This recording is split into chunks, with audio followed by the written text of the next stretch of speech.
You're welcome back to The Pulse. Now, our desire is to serve, protect, and help Ghana fight terrorism. These words are not mine. These are the words of young men and women who started a process of enlistment into the Ghana Armed Forces today. The Ghana Armed Forces last year placed a temporary embargo on recruitment into the service after more than 500 new recruits were sacked for acts of insubordination. Well, my colleague Derek Akwasam has been to the LWAC Sports Stadium in Accra and reports that the center has already been overwhelmed with young men and women waiting to go through the various phases of recruitment into the army. He joins me now in the studio. Eko, how many people did you see go through the process today?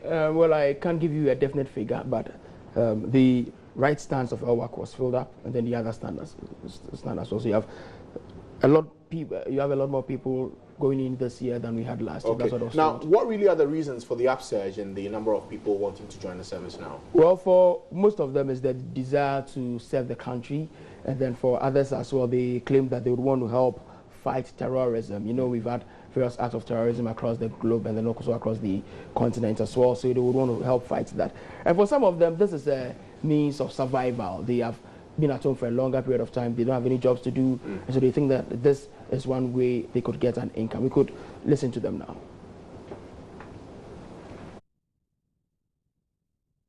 Since my childhood, that is my plan and my decision I made that I want to be because I like it, it is good, and I look at myself, I wish I would be if I can join them. I think that is why I like it, and all my role, I feel to it that I can base them more than the other areas. Even though I can teach, I can do things, but not as compared if I'm to do this military service, because I see myself to be more talented than the other fields. But is it also not about the fact that you want to serve your country? Yes, it's about the fact that I want to serve the country, my Ghana. I want to serve it. Nowadays, it's like terrorists are trying to invade in so many countries, especially Ghana, and those kind of Nigeria and Togo. So I think if I join the army, I'll make sure that that terrorists, I'll stop them from doing their kind of their ways. I'll stop them, and also, since my childish time, this has been my vision, this has been my interest, being an army. That is why I want to be here. But others will also say that you have a lot of people joining the army because, well, they feel that this is the last resort for them. For example, you're out of senior high school and you don't have any work to do, and that you just decide to join the army. As you are saying, that thing also counts, because nowadays we find it difficult to, after school, we find it difficult to get into so many jobs because there isn't jobs. So if any opportunity comes, everybody rush to enter. I want to fight for my country, Ghana. The other things I can do to serve my country, but I wish to join the army. I play drum, so yeah, I'll be in the band. Ever since I was in school, I joined the cadets because I want to join the army. That is my future job, only I want to do. So I come for enlistment. This is my second time coming for enlistment, and I'm trying to join the Ghana Armed Forces to defend external and internal aggression.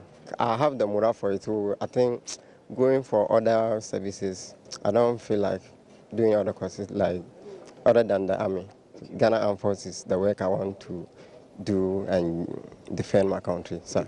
But there are other people who think that, well, for those who decide to join the army, it's basically because they are out of school and there's no job, and so they think that there's a last resort for them. Is that the same case for you?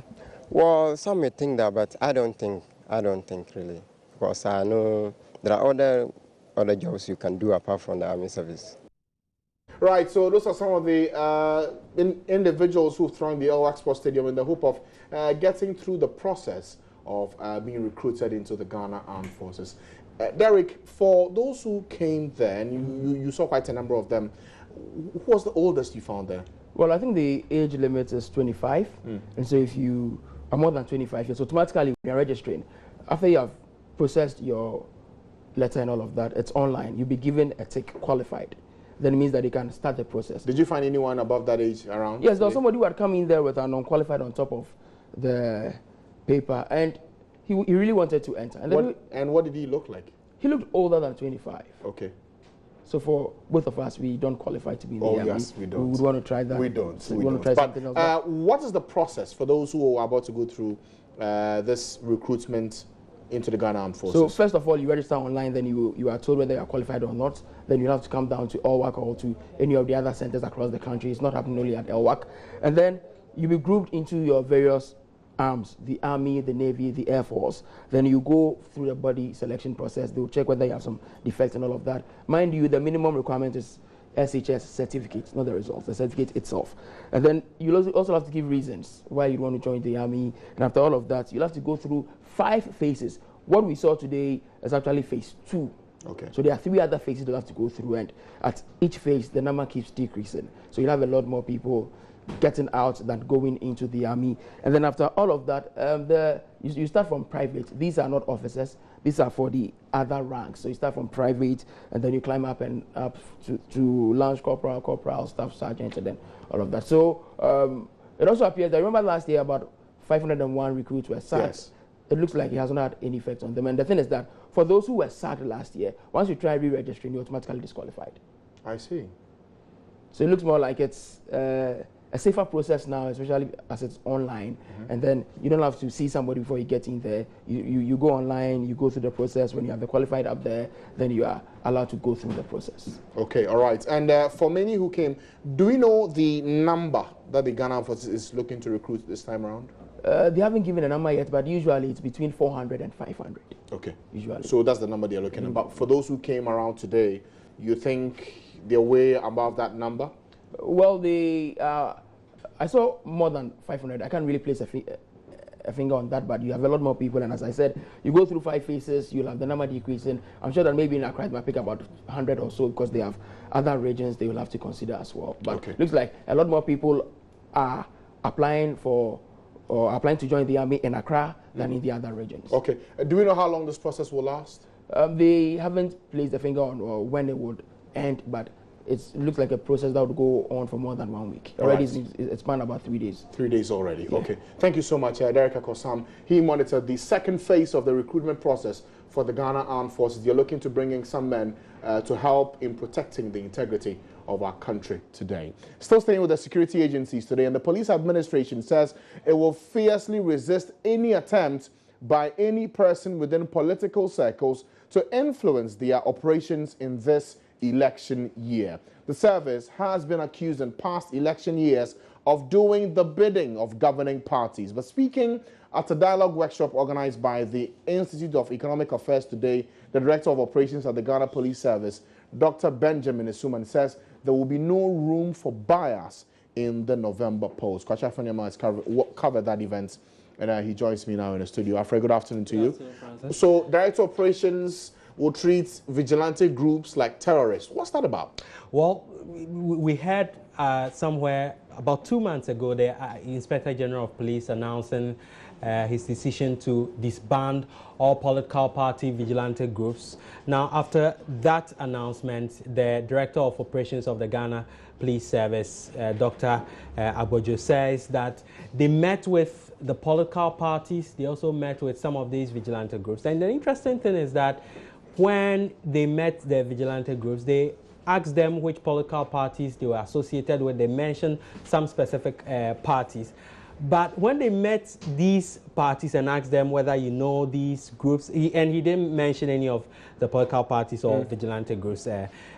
When they asked them whether do you know these people, they disassociated themselves from them, saying that they had nothing at all to do with them. That's the interesting thing. But he says that moving forward, after that announcement we heard from the IGP weeks ago, what they intend doing going into the 2016 election is that they will treat any vigilante group as a terrorist team, terrorist body, and they will give them the same treatment they give to, say, armed robbers when they are arrested. They will simply crush them because they feel that this is it's high time their operations are clamped down by the police administration. Okay. Now, that other matter of they dealing with any kind of political influence and bias, what was that also about? The Director of Operations again talked about, and he cited examples of what has happened in the past where you had a political party top guns or people with high political connections during election season. For example, someone is arrested and they will simply place a call to police officials, say a police commander in a certain region or district, and say they should be released. He says this time around they are not going to countenance that, even though he maintains that in the past when these incidents have happened, they've received such calls, they've not budged. He's vowed that there will be no political influence whatsoever so far as the operations is concerned. And did he explain the kind of measures they are putting in place to ensure that this bias issue is properly dealt with? We know that the IGP has set up a task force that's specifically going to deal with election matters, and he says that in the various districts as well, they've sensitized in regions, they've sensitized their officials and the men leading the charge, talking about the commanders, that whatever be the situation, if a minister, a DC places a call to you to release someone who's been engaged in an election-related offense, that person should not be released. And in fact, whatever be the situation, the IGP himself will be willing to stand in and defend whatever action of the commander in question. Okay, all right. Thank you, Kwacha Fanyama, with those details of the Ghana Police Service, making it clear today that they will deal with any vigilante group as they would with armed robbers or even terrorist groups in ensuring that free and fair elections are held this year, violence-free and devoid of any tensions in the year 2016. Now, scores of unpaid nurses and midwives have hit the streets of Accra to demand the immediate financial clearance from the Finance Ministry. You'll recall that early this week, there was an assurance from the Health Ministry that the nurses have been given clearance in view of getting jobs as they are bonded unemployed nurses and midwives. But the aggrieved nurses who have been waiting at home for more than 10 months for their posting say they want the presidency to step in and intervene to deal with their plight. Let's hear from some of the nurses today as they demonstrated on the streets of Accra. We are not expecting the total number because these are unemployed nurses. Raising revenue is a problem. And so getting people to feed themselves from here is a problem. So all that we did was that those far away and near, we did some contribution just to bring at least 3, 4 or 5 people from each area. And so within the regions, we are getting people representing regions. And that is our representation this morning. Okay, so what addressing your concern? Which channels have you used so far? We have written to the Minister for Health on this issue. As at January 18th, we haven't gotten any response. On the 19th of February, we wrote again to the Minister of Health. We haven't gotten any response. 29th of February, we wrote again to the His Excellency President John Dramani Mahama, and wrote again to the Health Minister, the Speaker of Parliament, Parliamentary Health Committee on Health, and all fell on deaf ears. And we made other contacts, and up to now, we haven't got any good results. All that list that was released, it was only released for media. It was not even given to the Human Resource Directorate, because we followed up and they said they haven't even seen the release. So it was even a surprise to them. So it was there to satisfy the public, and we say that is very, very unfortunate. So you are saying that it is not true that these forms are already out for you to go and fill? If they are yet to be out, if they are to be out, then it's this morning as we are speaking that maybe they've just released. Apart from that, nothing like that has been done. That's why the whole ministry informed the good people of this country that they have released forms almost over a week today, and you cannot get that form. Very, very unfortunate. So what do you seek to achieve with this morning's demonstration? We are expecting, as His Excellency John Dramani Mahama stated, he is a listening government, and we have also been promised that the dead goat has been resurrected. And so we are expecting them to respond to us, ensure that our clearance are released. It's very critical because you've been to school for 3 years. Some of us probably have been referred in some papers. You stay home a year, then you write your referral paper. When you passed, then you do your rotation for another year. So it's like a whole 4 years we are talking about here. Only for you to finish your rotation and then you come home, sit home for 8 months, and you don't even know what is going on, because anybody at all you ask doesn't have any accurate answer to give you. How bad is the situation for you as an individual?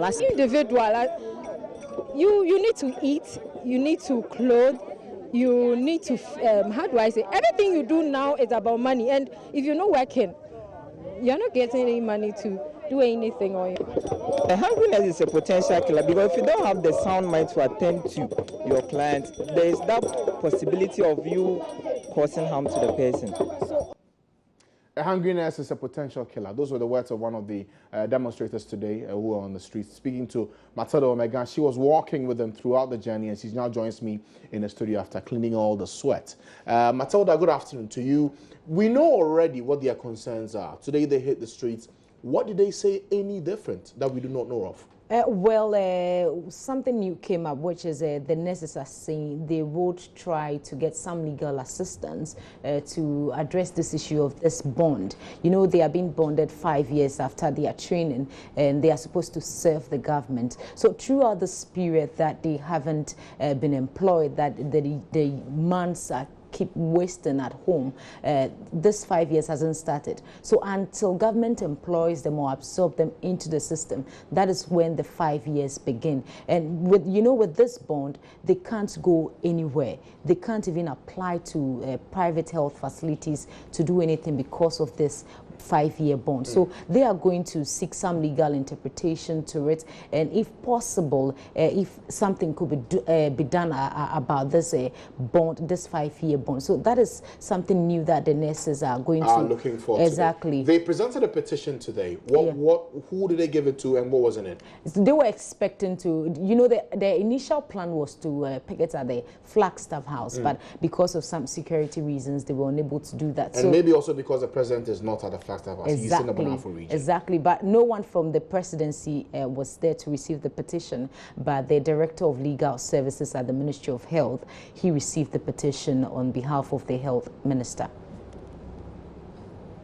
As at now, we are about 2,241 members, and our main concern is that we want to see immediate financial clearance with evidence. It must be presented evidential to rest. Apart from that, we also want to ensure that there is a clear-cut line or format how they are going to ensure that we are recruited without any delay. We have also sat home for almost getting to a year, and we are demanding that government should ensure that we are fully financially compensated to that. We made several calls, even to the Office of the President, Speaker of Parliament, Parliamentary Health Committee, and the Minister on several occasions, and all fell on deaf ears. And we saw that to be unfortunate. As the government promised that it is a listening government, we are calling on them that they are doing well in providing infrastructure, but we say that is not enough. If you provide the infrastructure and the people are not there to manage those infrastructure, what happens to the good people of Ghana, the taxpayers, whose money have been used to put up those infrastructure and also train us? So we are calling on government to speed up actions to ensure that we are enrolled and those infrastructures will be put into good use. We are also demanding that all members of the coalition are recruited. We don't want it to be done in badges. If that is done, then we'll be disappointed in government. We are calling on the government to ensure that there is no further delay. Thank you.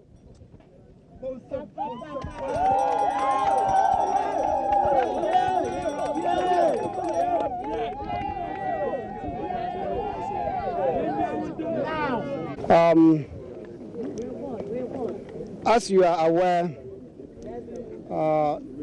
the president and his men are on an assignment, and the Honorable Minister of Health is attending a health summit. And so I have been asked by the Honorable Minister to come and receive your petition on his behalf. I am Director Legal, Ministry of Health, and we are in a constitutional era. I'm aware that what you have done here is within your constitutional rights. But then it doesn't mean that you should become rowdy. Constitutional rights does not include becoming rowdy or misbehaving. But what you have done, we agree that it's your constitutional right. You have the right to do what you have done, and I thank you so much for it. And I want to assure you that I will present it to the Honorable Minister and it will be transmitted to the appropriate authorities for action to be taken. Right, so that's the one who received the petition from the nurses who hit the streets today. Matilda, just to wrap up this conversation, we know you spoke to the spokesperson for the Health Ministry, Tony Goodman. What was his response to all of this? Well, he stated emphatically that the nurses had no case because the forms are available. The right thing for the nurses to do is to get these forms and then fill it out and begin the process. So for them, the delay, that 10 months delay is a normal practice.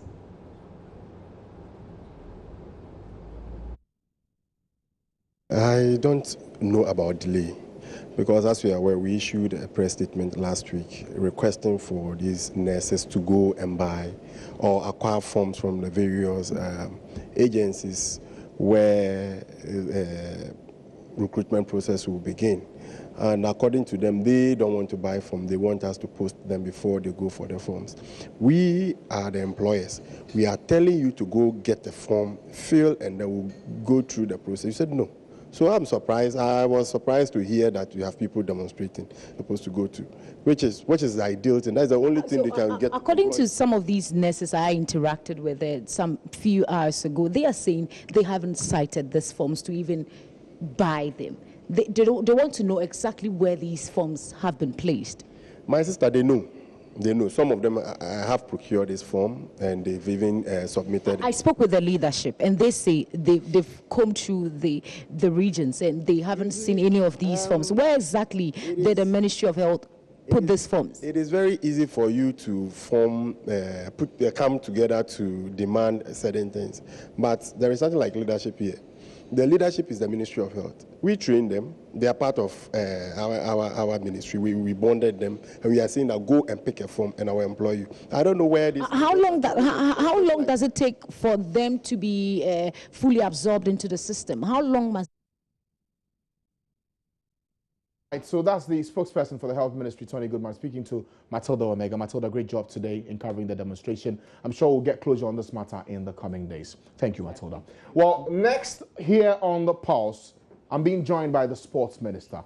And many have called him the man who's bringing in a fearless act to change things in Ghana's sports. But will that happen? What kind of opposition are we looking at? And are these issues germane for us today? We have details when we sit down with him here on The Pulse. Stay with us.